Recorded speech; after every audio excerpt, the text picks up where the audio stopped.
With both a brand new 2022 GMC Sierra and a 2022 Toyota Tundra on the market, I thought it would be interesting to compare the two, both with the spec and tech, but more importantly, the design, and then let you know which one I would buy based on those features. So what we're gonna do in this video is we're gonna talk about some of the spec and tech of both the Sierra and the Tundra. Both are new, as I said, for 2022, and then I'm gonna show you, compare the front view, the side, and the rear of both of them, and let you know which one I prefer. So let's start here with some of the spec for the GMC Sierra. The base model is now called Pro, and it will also have two new brand new trim levels called the 84X and the Denali Ultimate trims, which you can think of as pretty much an 84 and a Denali Plus trim with a little bit of extra everything. If you're looking to go into the wild, you're looking to go off-road, you want to have a look at the 84X. The 84X is the, of course, most off-road focused model in the Sierra 1500 lineup, and it's not just for show with all these bits and pieces added on. It comes with advanced dampers, electronic locking front and rear differentials, skid plates to protect the undercarriage, and even the body of the truck with the side rocker guards. The wheels are black 18-inch wrapped in Goodyear Wrangler DuraTrac Mud-Terrain tires, and in terrain mode you can drive the 84X with one pedal in lower speeds while crawling over rough terrain. If you're more interested in the luxury truck, then you of course want to have a look at the Denali Ultimate here. This should definitely do the trick. Usually I'm not a fan of anything chrome, but when it comes to this Denali, I think this toned down chrome is not as polished, or it's kind of a darker chrome in the grill here, and I kind of like it. It fits this specific trim here. For the wheels, GMC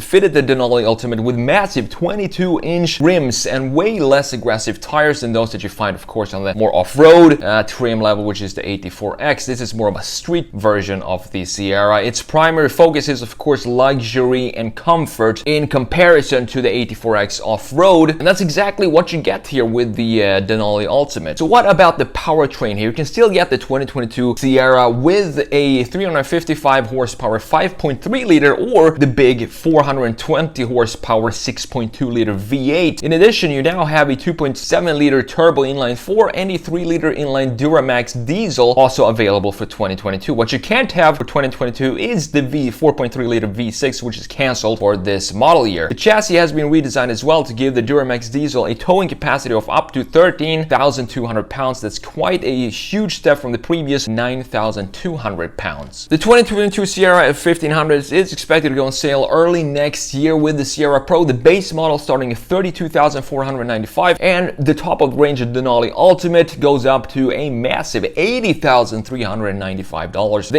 84X, which is definitely the one I would pick, would cost you $74,995, and that's before any options. So it's not a cheap off-road truck, this thing. So what about the Toyota Tundra? Well, after 15 years, we finally have the third generation Toyota Tundra here. Standard powertrain is a 389 horsepower twin turbocharged 3.4 liter V6. You can't have the new Toyota Tundra with the V8 anymore. However, there is also an available hybrid powertrain that makes 437 horsepower and 583 pound-feet of torque. So the power is still there, although you're losing two cylinders. It will be available in SR, SR5, Limited, Platinum, 794, and TRD Pro trim levels. The most off-road weather of these is of course the TRD Pro. These will all feature the 389 V6 to start with, and the hybrid will come in later with the 437 horsepower. And this platform that the 2022 Toyota Tundra is built on will also be used for the next Tacoma and 4Runner, which are all both up there in age. Definitely the 4Runner, I think that came out 11 years ago or so, and they're definitely due for an update, and they will both be built on the same platform. One change that will improve the ride quality on this new Tundra is that it now has coil springs in the rear instead of leaf springs. This should make for a much smoother ride. On the inside, you have an analog gauge cluster as standard on the base models. However, you can get a high resolution 12.3-inch all digital screen on higher trim levels, and the starting price for the new Toyota Tundra 2022 model is $37,645 for the base SR model, and goes all the way up to around $60,000 for the Platinum. So it has a higher base price than the GMC Sierra, but it doesn't go as high in pricing as the Sierra either, so it's more of a narrow field there. With that said, let's jump into Photoshop and let's have a look at these designs here. Let's talk about what's going on with these new designs and the facelift and the redesigns of the Tundra and the GMC Sierra here. I'm gonna let you know what I think about both of these, and of course in the end I'll let you know which one I would choose. So here is the TRD Pro in red or orange. I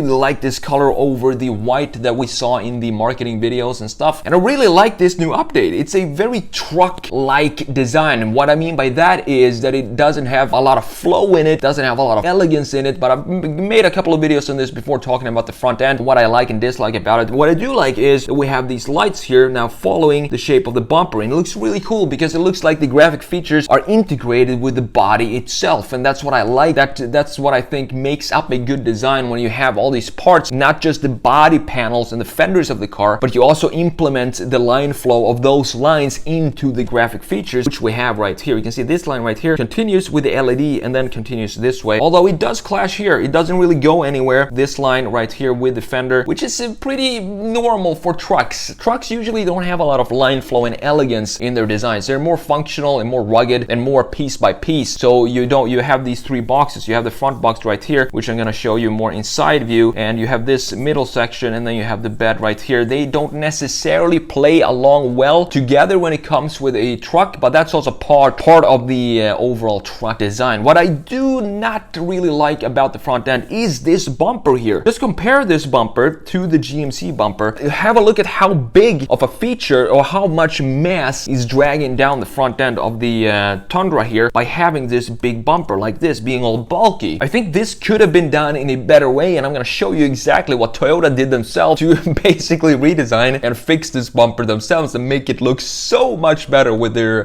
desert chase concept. I'll show you that in just a minute here. Other than that, I really think it's a good looking truck. The only issue that I have is this bumper here. If I were to buy this truck, that would be the first thing to go. That would be the bumper, and have some aftermarket thing that doesn't have this bulkiness to this thing right here and sags down the entire front end. So let's have a look at the GMC Sierra here and compare the two. You can see just how much cleaner and how much less weight is hanging down here in this bumper. This is a lot cleaner integration of the bumper, and we don't have anything sticking out like this to create the bumper itself. It's integrated on the front end of the truck, and I think this is one of the best redesigns or updates of a design that I've seen recently, going from the previous generation GMC 84 and now the 84X and the GMC Sierra in general. The big updates here in the front end makes for a beautiful line flow. Let's have a look at the flow here from the LEDs going into the grille. You can see that these LEDs follow here and then nicely frames the entire front end right here, and then goes there. You can follow these LEDs and it kind of creates an entire frame for the front end, and there's a clear separation between the top part right here of the graphics of the front end and the lower part, which is the bumper right here. A lot of horizontal lines going, and this was missing in the previous generation. I made a video on that when I talked about the when they introduced the Sierra. You can go and check that out, where I compare the old GMC Sierra to this new one. You're gonna see exactly what I'm talking about there. I do prefer these more rugged wheels compared to the TRD Pro. These are still off-road wheels, but they look way less aggressive, specifically here in the sidewall, than the 84X tires, and I think these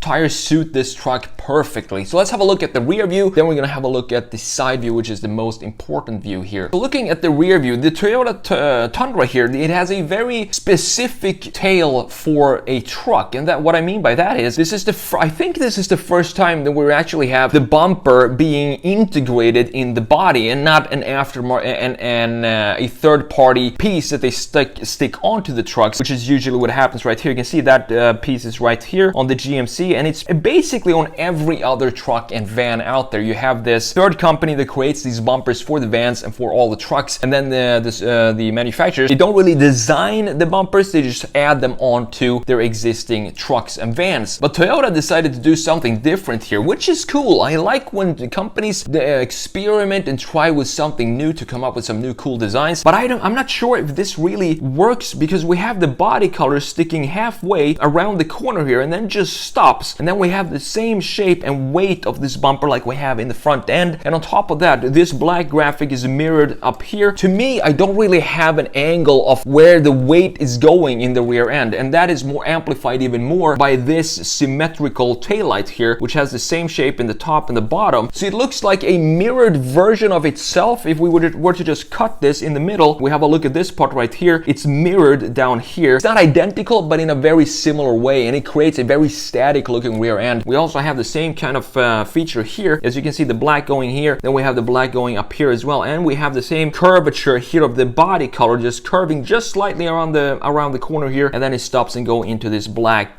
texture right there. So it's an interesting looking rear end, but it doesn't create any sort of movement for me, and it looks good, but it just doesn't look truck-like to me. It doesn't look automotive design to me. It looks more like a product design with no movement or dynamic lines at all, or in the volumes or in the lines. Compare that to the GMC right here. We do have some separation between the top part of the taillight here and also the bottom part of the tail here as well, just like we have in the front view. So these are very similar front and rear in their approach to lines and proportions. And here I do think that this chamfer here, you can see that it has a chamfer with this specific GMC opening. I think this adds some weight on the wrong places because it looks like it has more mass here. The tailgate is thicker up here than it is down here, and that creates some weight in the top part of the tail, which is fine, but at least it creates some movement of the masses and proportions. Compare that to the Tundra, which is all static. So we do have some movement, but I wish this movement was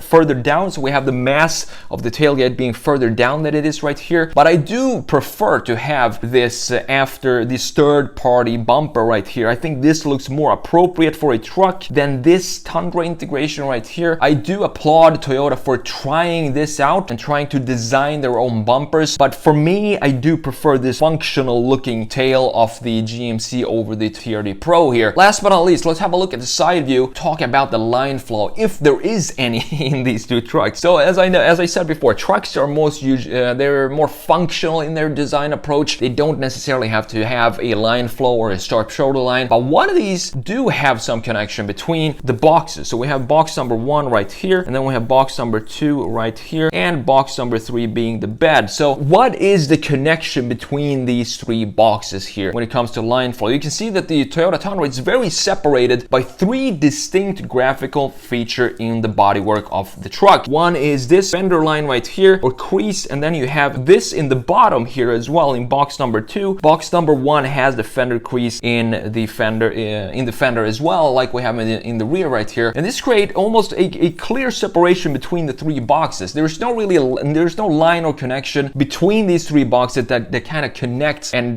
merge these 3 boxes in any way. Compare that to the GMC right here. We have box number 1 right here, box number 2, and box number 3 being the bed. So do we have some line here that connects these 3 boxes? And yes, we do. We have one line that goes through, almost straight through all of these boxes. We do have some kink in it. So we have this line right here going into the box number 2 and then dips here. This is a Sierra trademark line right there, so it's a little bit of styling. And we also have this line cutting through box number 2, going into box number 3 here as well, as you can see. So we have some connection. We can see that these boxes actually belong to the same truck. We also have this line right here, which is part of the shoulder line, which is just cut right here, which is fine. That is just a design feature of the GMC Sierra. So which one would I pick here? If we have a look at the front end, what I said before, that Toyota actually fixed their own Tundra with this concept that they showed at SEMA this year, where they actually, I think they cut the bumper in half or right about here, and then just added a steel bar bumper like this, or a tube bumper, which looks so much better. It looks like a completely new truck. And if the Tundra were equipped with that from the beginning, on the TRD Pro at least, on the top off-road version, then I would have a harder choice between these two. But just looking at them like this, the choice to me is pretty clear. If I were to buy one of these today, it would definitely be the AT4X, even though I think it's about $15,000 more than the Toyota Tundra TRD Pro. But to me, that would be worth it because of the design of this thing. And on top of that, I can get it with a 6.2 liter V8, which I can't get in the Toyota Tundra. And I just like V8s in large trucks like this. I think there is still a market for that and a function for that, even though we're going into more hybrid version. And of course, it just looks better. It has a better flow, as I showed you specifically in the side view and in the front view here as well, with this framing of the graphics. So for me, the choice is pretty clear. I would go with the AT4X.